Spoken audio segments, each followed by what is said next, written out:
Thank you, Aidan Stern, our legal eagle. And now time for us to shine the spotlight as it intensifies on cryptocurrency mining and its energy consumption.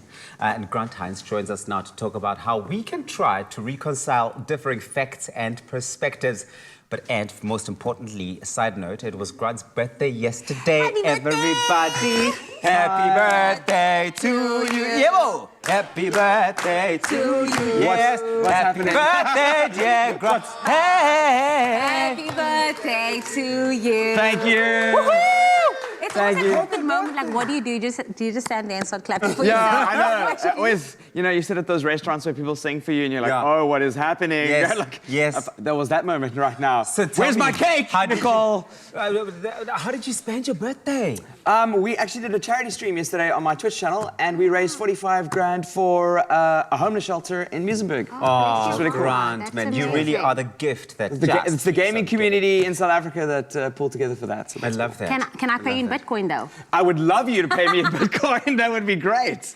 Well, let's talk about Let's talk about Bitcoin, because a lot of people has this thing that it doesn't impact badly on the environment because it's digital, but the truth is that it's not, because it still uses a lot of resources, a lot of oil from that. So speak us through that. Okay, so Bitcoin is... I'm so confused. I'm just hearing oil. I'm hearing Bitcoin. Resources. There's no oil. There's no oil. Does any of that come together? It's mining. It's crypto mining. Yeah, crypto mining. So what happens is, like, with crypto mining, you have to use graphics cards and computer processors to translate really complicated algorithms. So if you solve a really complicated algorithm, then your computer that the algorithm was solved on is awarded a Bitcoin.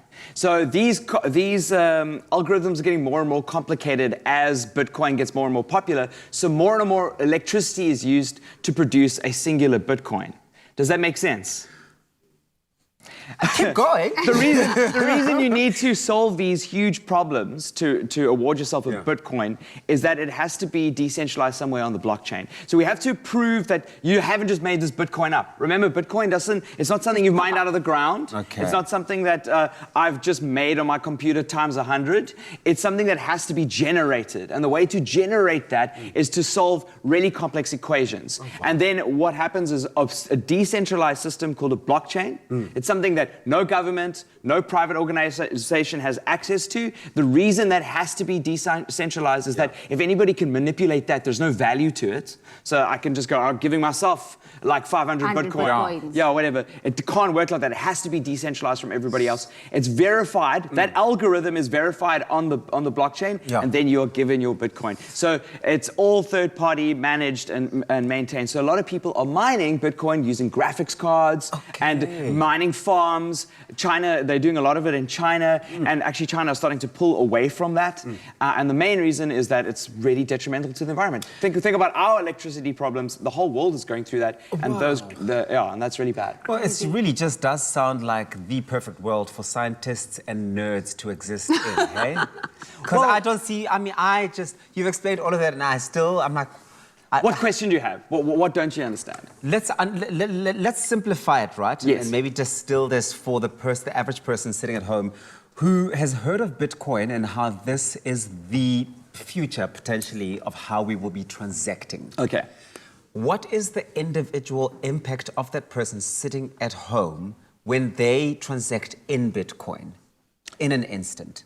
So, in order to get Bitcoin, you need to either mine it or trade it. Okay, so, all right. So Bitcoin doesn't come from nothing. Okay. And that's where it's really important that it might seem like it's coming from nothing because it's coming from a computer. Yeah. But computers don't come from nothing. The cloud is literally rooms of servers where your data is stored. It's little hard drives that are stored somewhere. Yeah. And it's the same thing with Bitcoin. It's getting generated. So you'll see now a lot of electronics are getting more expensive that use processors and graphics processing units, which are your graphics cards for games, like games consoles and so on, because miners are buying the hardware and it's selling at a premium because you can make money with it now. It's extremely valuable. So it's kind of having a ripple effect in the technological industry. The future going forward is that I think we need to work out how to firstly have greener electricity and work out a way that we can authenticate those transactions that aren't so algorithmic and intensive.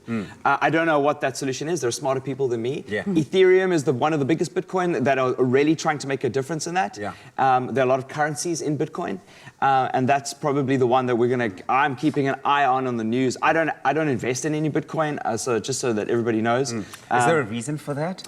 Because you look 'Cause like you the all- Bitcoin yeah, type of guy. I'm very risk averse as a human. Okay, so like when someone goes, let's walk on that bridge, I go, nah, why? And if you looked at Grant's hair and you thought risk averse, where he really is risk. But I've got a lot of friends who've made a lot of money off Bitcoin, so it's not necessarily a bad decision. You've got to be extremely wise and understand it. Yes, So. and that's it. Quick question, do you think carbon tax will be a solution to it? So if they added like a carbon tax to all of this? I think so, yes, but it has to be a global effort. Every country in the world needs to get it because it's decentralized. There's no country that owns Bitcoin. The dollar is USD, the rand is South Africa. Yeah. Bitcoin is global. So every government in the world has to agree on that carbon be a tax. part of that. And I think when it comes to those conversations about carbon tax and conversations around emissions, we're hearing now with the Shell story we reported on in the news, which is happening in the Netherlands. You need everybody rallying together to make sure that that sort of thing is effected across the globe. Well, Grant, you're fantastic. Thank you so much for that. That's really something to think about. Thank you. For sure.